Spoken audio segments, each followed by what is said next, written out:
Next one, Herb. Sorry, I'm going to work on that if we're going to do this. Mr. Grosjean was born March 1st, 1861 in Mount Eaton, Ohio. We don't know much about his education. We know his father was a farmer, and he was also a cabinet maker. So we figured that's how Mr. Grosjean and his brothers learned about cabinet making. He moved to Fredericksburg in 1881 and got involved in a funeral home there. While he was there, they also, the funeral company he was with, they also took care of Millersburg, Ohio. When he moved to Lima to keep going with his funeral business, the newspaper from Fredericksburg, Ohio and Millersburg, Ohio, both sent letters to the editor of the Lima paper saying how much they were disappointed that Mr. Grosjean had left their family of people there in town. He was involved in everything. Each one of the letters was signed by the editor of the newspaper, a couple judges, doctors, businessmen and stuff. They really did not want to see him go. He married Nancy Armstrong February 1886. She was from Fredericksburg. She died in 1943 and lived a quite long life. Their daughter Pearl was born in Wayne County. She died here in Allen County in 1958. She married Frank Mayer, who was one of the Mayer boys. They were very rich. At the time they owned the Frode Opera House. They also owned 70 acres on Miami Beach. So they had a little bit of money at the time. Their last residence was 580 West Market Street. They just missed the 600 block. So that's where Pearl died in 1958. Nancy, her mother, died in the house next to it, which was 572 in 1953. Excellent. So they moved to Lima in 1882. He took over the mustard undertaking business at 17 Public Square. Those of you from Lima, I'm going to tell you where it's at. You know where the Civic Center is. If you go straight across the street, there was an alley back there, and there were buildings back there, businesses. That's where 17 Public Square was. His wife and girls came in December and lived above the store. His daughter Mary died of spinal complications. That's all it says in the paper. So that might lead to what he did in the shoe store later on. He moved the store to 114 West Market Street, and we'll have a picture of that later. He was elected vice president of state funeral directors, delegate to the national funeral directors, legislative committee, and he sold out to J.G. Bennett. It goes into the shoe business in 1901. So one of the reasons, let's look at this next slide. That's his funeral home business, okay? Grosjean, funeral director. This is now replaced by the parking garage, and before that parking garage, there was another parking garage there. Was that the leader? Yes. Okay, all right. That's right, you did good. Okay, if you notice here, you see this white hearse, white horses, man in white tux, and white hat. That was reserved for children that passed away. Any child that died in the surrounding counties, Mr. Grosjean loaned out the horse, the wagon, and the gentleman to drive it for the child. This hearse back here is just like the one we have straight back in the other gallery.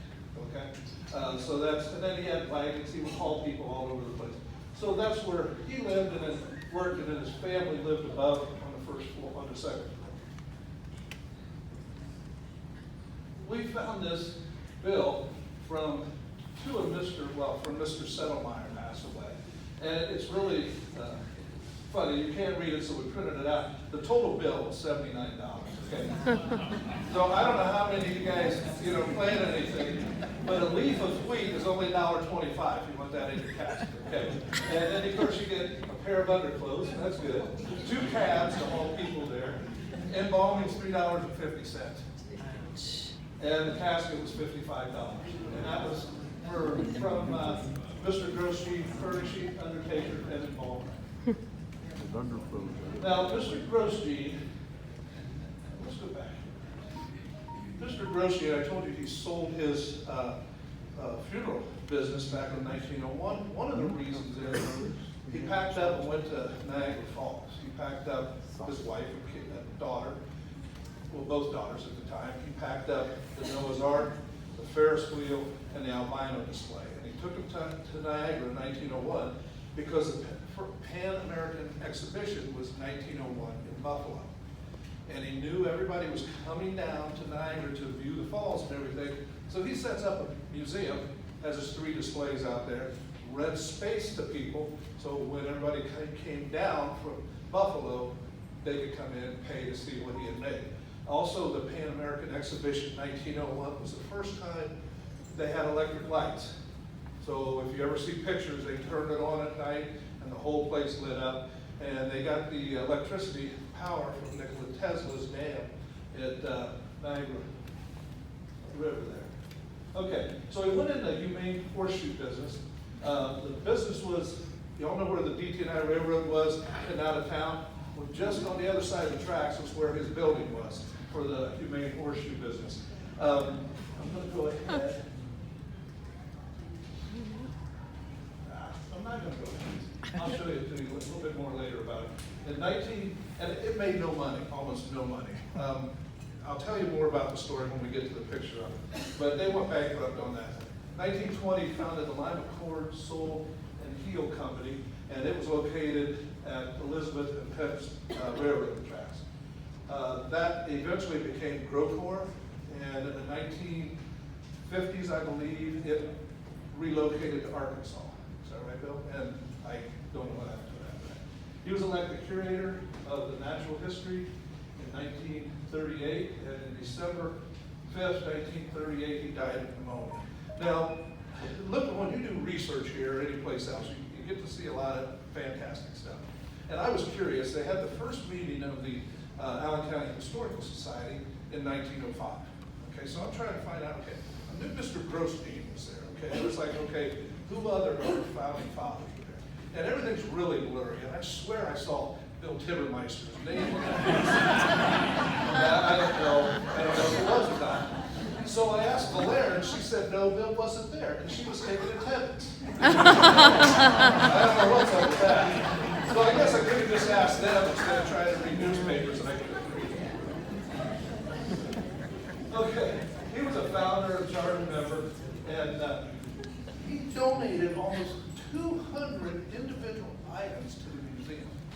Now, 104 of those are in the Ferris wheel display, because there's a bird there for every country. 104 countries, 104 different birds in that thing. And if you get a chance to look at it, which there's room that might get fixed too, I don't know. But there's a little pond down here, and you can see some animals down there. It's really neat. And so take a look. We're starting to move things around in here, and there's a lot of neat things to do. Go into the Noah's Ark room if you haven't seen it. There's some different things up there. So Mr. Grosjean, this is him in his workshop, and we're really just trying to figure out what he's working on there. But all we can see is this huge pair of sole shoes. So somebody's a pretty big guy to have that thing there. So he was always trying to find something that he could do, that he could build, and to entertain people. In 1901, before he went to Niagara Falls, he loaned out the Noah's Ark to the Friends of the Hospital. They just built a new temple, a Masonic temple. He took it there on the second floor. They were trying to raise some money. They charged 10 cents an adult and 5 cents for a child. And in 4 days, they made $220 to help the fund, which might have been the reason he headed to Niagara, found out he could make money displaying this. You got to remember, when he built these things, there was no TV, there was very little radio, there's no movies. This was entertainment. People came and paid to see what you saw today, but it wasn't nearly like what you guys saw today.